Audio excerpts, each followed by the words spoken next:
Muhakeme kalaylı hürmetli vatandaşlarım, biz yukarıda hürmetlik Erkin Asya Radyo İstansı Xitay programımızın tahrir ve muhbirlerinin milletler meselesini Amerikaça endizede hal kılıp, her xil müstakillik talepleri oturup koyuvatkan milletlerin meselesini hal kılış gerek dep bu noktada Cumhuriyet Partiyası akıl görüştü.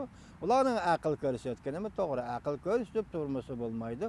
Lekin siz tahrir apandi, muxbir apandi, shuni anqirib elinki, Amerikacha andizi nima? Masalan, millatlar masalasini hal qilish to'g'risida Amerikacha andizi nima? Amerika jamiyatida bugungi kunda millat masalasi deydigan masala bormi? Sizga shunda savol qo'yayki, Amerikada balki millat tarkibi bo'yicha hisoblashga to'g'ri keladigan ya 500 xil millat bordi, ya 200 xil millat bordi. Hozir Amerikaga eng oxirgi xatim yetib kelgan millat Uyg'ur. Onundan başka dünyadaki milletlerinin hemmisi allaqachon Amerika'ya kelib, Amerika'nın grajdanı vurup, Amerika halkı bilen uyuşup, icil inak olup yaşap geldi hazırgacha. Lekin şunun dikkat kılın ki, hürmetlik tahrir muhbir Efendi Erkin Asya Radyosu Xitay Til programımızdan Amerika'da bir rayon, bir teritoriyani tizginlep, yoki kontrol kılıp olturgan ayrım millet yok. Amerika'nın asası kanunu şunda kanun ki Amerika'da her kandak bir grajdan halısa Kaliforniyada, halısa Washington'da olturalaydı. Köçüp yürüyüşke ruhsat. Hürmetlik tahrir muhbir efendin, hanzu kensiz Erkin Asya Xitay Til programımızın muhbiri kensiz sual koyay ki, növbeti bir Tibetlik, növbetteki Xitay'nın kanunuga asaslanıp, Tibet'ten, Lhasa'dan köçüp Şanghay'a gelip olturaklaşalardı. Növbette bir Uygur, bir nefer Uygur, Koylan yaka Pamirtağ ya Karangı Tağ, Koylan tağları bir otellik erbab Uygur şu yerden gelip Beijing'de yaka Guangzhou'da olturaklaşalardı. Şu şehirde iştepip hizmet kılışkı mümkün bulamdı. Bu mümkünlük yok tahrir efendi. Siz Amerikacha andizi bilan Cumhuriyetçi andizi qanday solishtirmoqchi bo'lyapsiz? İkincisi yani baş söz etdik. Qisqacha so'zlaylik. Amerika Qo'shma Shtatlari birinchi va Filipinning mustaqilligini e'tirof qildi. Bugun Jumhuriyet Halk Cumhuriyeti hukumatı xuddi shunga o'xshash Tibetning va Uyg'urning mustaqilligini e'tirof qila oladi. Ben keyin Puerto Rico'ni misolga oldim. Hozir Puerto Rico ixtiyori, shundoq erkin ixtiyori. Qo'shilib ketsang mana 51-shtat, qo'shilmayman desang ixtiyoring shu yerda tur. Lekin bizning dollarimizni xarjlabdi deydi Puerto Rico xalqi. Amerikaning dollarini xarjlaydi ki her navbatlik prezident saylimida Puerto Rico xalqining bilet tashlash huquqi yo'q. Tavallik yo'q, Amerika grajdanlik tavalligi yo'q deydi. Siz Amerika Qo'shma Shtatlari hukumatı bugün Puerto Rico müşavir münasebeti muomala qilayotgandek, eninga qo'llangan siyosatdek, onunga belge erkinligi ve tanlash huquqidek, bugün siz Tibetlarga ve Uyg'urlarga shundoq tanlash huquqi bera olamsiz. Hurmatli Erkin Asya Radiosuning Xitay Til programmasining muxbiri efendim.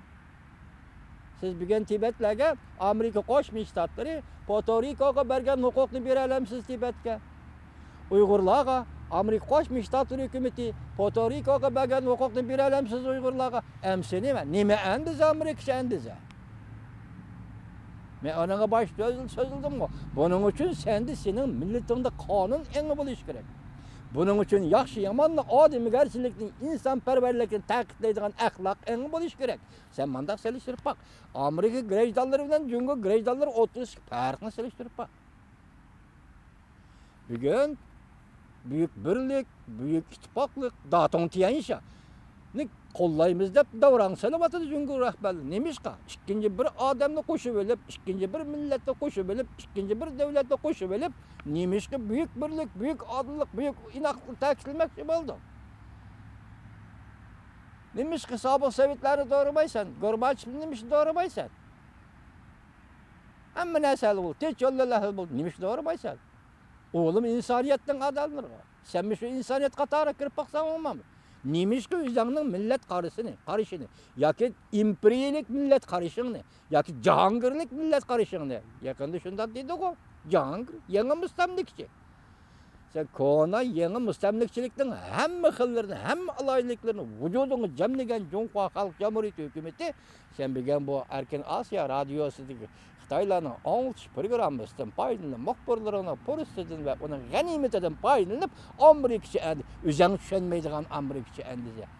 Muxbir efendi Erkin Asya Xitoy til programmasining muxbiri Tahrir efendi men sizga aytib qo'yaman. Ikkinchi qatim shu xabarni yoza olamsiz. Men bugun sizni tanqid qildim. Meningki ikkinchi qatim yana radioda shuna xabar bera olamsiz. Bera olsangiz men sizga beradigan maslahat Amerika Qo'shma Shtatlari hukumati 300 milliondan ortiq Amerika xalqi Puerto-Ricoga qanday muomala qildi? Men sizdan ham sizning vataningiz, davlatingizdan Tibetdagi Uyg'urlarga ham xuddi Amerika qanday muomala qilgan bo'lsa, shunday muomala qilishni tavsiya. Endi ikkinchi masalaga o'taylik. Hozir tor betlarda qaynab ketyapti. G'arb muxbirlari, hatto g'arbning davlat rahbarlari o'tirib chiqdi. Mana ko'rdik. Hozir Amerika Qo'shma Shtatlarining Aqsaray ifoda bildirdi, davlat mahkamasi ifoda bildirdi. Hozir Jungoda bir o'zgarish bo'lyapti vatandoshim. U mayli yaxshi natija bilan natijalangan o'zgarish bo'lsin. U mayli yomon natija bilan natijalangan o'zgarish bo'lsin. Jungoda o'zgarish bo'lyapti. Jungoda o'zgarish boshlandi. Men bugun Amerika Qo'shma Shtatlarining Jungodagi bu o'zgarish, ya'ni asosiy qonun o'zgarishini to'g'risida e'lon qilgan bayonotini qo'llayman. Men bugun o'zim bir shaxs sifatida Jungoda bo'lgan o'zgarish, masalan, asosiy qonunni o'zgartirish to'g'risidagi mushu taklif, bu fikrlar bo'yicha Aqsarayning bayonotchisi Sara Sanders xonim e'lon qilgan bayonotni qo'llayman. Neymiş kadar? Ben dedim bu. Mayli netice icabi olsun, mayli netice salbi olsun, Jungoda 68 yıldan bir davamlaşkan katmal vaziyetli özgürlük. Ondak diyelim olmaydı. Jungoda norgan katem nayta halkılık özgürlükler oldu. Irak'na koyaylı. 1978 yıl 11. nöbette 3. umumi yığın. Hakikaten Jungoda cemiyeti özgürlük elip geldi. 1979 yılı Amerika Qo'shma Shtatlari bilan Cumhuriyet Halk Cumhuriyetining diplomatik munosabat o'rnatganligi Jungoga olamshumul o'zgarish elib keldi. Bugungi ko'k teza, ko'k dollar shuningdan keldi. Dal shu vaqtda 79 yılı Amerika Qo'shma Shtatlari bilan Cumhuriyet Halk Cumhuriyeti diplomatik munosabat o'rnatib bo'lgandan keyin 1980 yılı shu vaqtdagi Jungo Kompartiyasining partiyanın sekreteri Hu Yaobang, devletin reisi Hu Yaobang, Tibet doğrusunda 6 maddelik siyaset, Uygurlar doğrusu 6 maddelik siyasetini ilan. Neymiş tekrarlamayızlar bu siyasetlerini?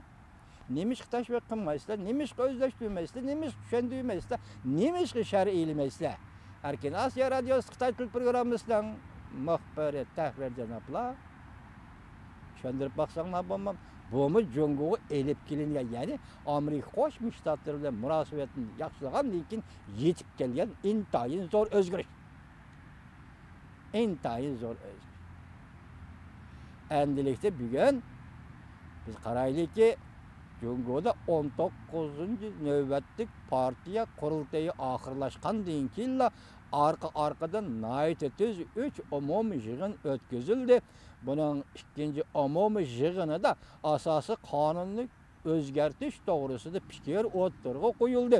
3. umumiy yig'inda bu garchi o'tirg'i qo'yilmagan bo'lsa-mu, 3. umumiy yig'inda partiya va davlat organlarini saqlash. Hozirlik siyat nima dedi? Sen hozir partiya va davlat organlarini saqlash degan nuqta to'xtab qolma. Masalaning qimmati va mohiyati bu yerda emas. Hozir Jungoda intayin zo'r bir qatamliq siyosiy islohot elib berildi. Jungoning tarixida ishtijolarda 3 qatam islohot elib berildi. Bundan birisi oxirgisi 1920-yil, 1819 asrning oxiri. Buningda 120 yil burun shu yangilik, ya'ni qonun o'zgartirish yangiligi. Yang Chichao, Kang Yuvi, Tanston qatorliqlar o'tirg'ish oqibat Tanstonning o'limi bilan oxirlash, lekin davomlashtirilmadi. Elib berilgan islohot, demak u mag'lub bo'ldi. Endilikda ya'ni ishchili, bu yil ishchilarda 120 yildan keyin Jungoda yana dag'dug'liq bir harakat boshlandi. Yoki Rais Xi Jinping bir o'tirg'i qo'ydi, ya'ni asosiy qonunni o'zgartirish. Endi biz bunu yani tahlil qilib bakaylı, bir xiyali tahlil qilaylı. Özümüzün arzusu bu için hürmetli vatandaşım. Siz asasa kanunu özgertirkensiz. Qarallik reis buluş, devlet reis buluş, mavi reis buluş, qarallik reis buluştu bekar qiladi ekansiz. Yani huquqiy baqıvendilik, huquqni baqıvendilikka topshirdi ekan. Bunu da qo'yib turayli. Hozir junguli siz yoki tor batri aytayotganda Chingshixuan o'tirg'i chiqamdi, Maozdong o'tirg'i chiqamdi yoki Ching Manching imperiyasiga 3-bir imperiya o'tirg'i chiqamdi, buni qo'yib turayli. Lekin bir qatmanliq bo'sib tashlan. Başta dedik ki, meyli o icabi neticelensin, meyli o selbi neticelensin. Başta dedik ki, siz hazır organ islahatı ve partiya organları islahatını eğiz aldınız, demek islahat. Hoş, sizin Şinjan Uygur Abdunum rayınız, sizin Tibet, Zangzo Abdunum rayınız. Muşlarının hemisi sizin partiyilik organınız, şundaklı hükümet organları. Bu demek bu organlarda bo'ladigan islahat nima? Xo'sh, siz asosan qonunni o'zgartirgansiz. Faqat bir nokta, ya'ni rais va muavin raisni saylash, qarallik saylashda amaldan qoldirish qilib o'zgartirasiz yoki rais Xi Jinpingning iddisi mutlaq iddiya deb belgilashga o'zgartirasiz va yoki uning rais bo'lishini e'tirof qilishga belgilashga o'zgartirasiz. Buni qo'yib turayli. Asosan qonunni o'zgartirishning boshqa talablari, boshqa inkas, boshqa omillari yo'qmi? Mesela siz dünyaya kirmekçi, dünya bir yelişki çıkmakçı buluvatsınız. Dünyada çoğun devletlik orunu keltirmekçi buluvatsınız. Ve dünyada Amerika ile tank olturup, tank kopup, dünyanı tank baş görmen demekçi buluvatsınız. Moşundak büyüklükki tamağı kılıp turgan vakti sizin kıldığın işleriniz yani nime işler var.